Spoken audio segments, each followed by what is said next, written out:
What's up guys, I'm you here. Today I'm gonna show you how to make a rain detector for Minecraft Bedrock Edition. Yes, a rain detector. So this is your output block. It could be anything like redstone dust, but for the sake of this video I'm just gonna be using a redstone lamp and a solid block behind it, the comparator solid block, and then you will need to get a copper bulb, could be any oxidation level, doesn't matter. Then you're gonna need a solid block, an observer. Then you need to place the temporary blocks, and just place a sticky piston, and then you need to repair a ground block like that. Then you will need to bridge out 2 temporary blocks, observer, another observer right there.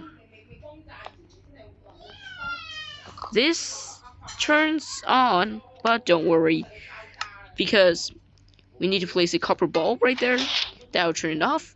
And then you need to place an iron chain or copper chain of any oxidation level, or a copper grate on any oxidation level. And then a comparator. And then a sticky piston right there. And then an observer facing this way. Then you will need to place a temporary block right there. And then 3 solid blocks shooting out with that. Then you will need to get a cake.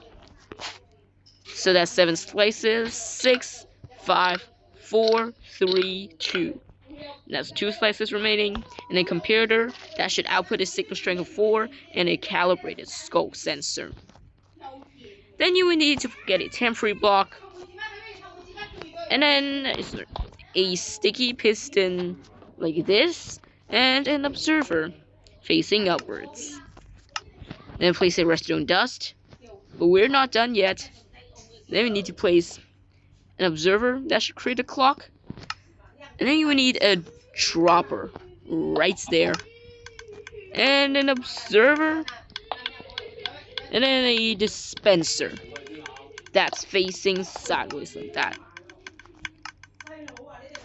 No, sorry, we don't need a dispenser. And then you would need to place a powder snow bucket inside of the dispenser that should constantly dispense and take away the piece of powder snow. And you would need to, I accidentally did this. Don't do that. So you would then need to place these kind of like chamber, and then you should also place a glass block underneath the dispenser.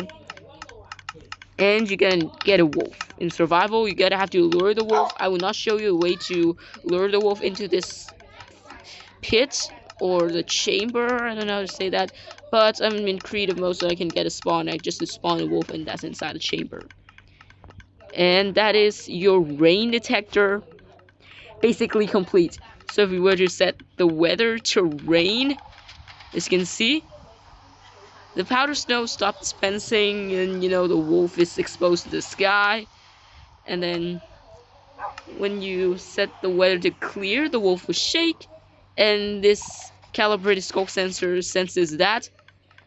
But the main downside is that you cannot have players to fly an elytra above it or below it, maybe near it. Just don't.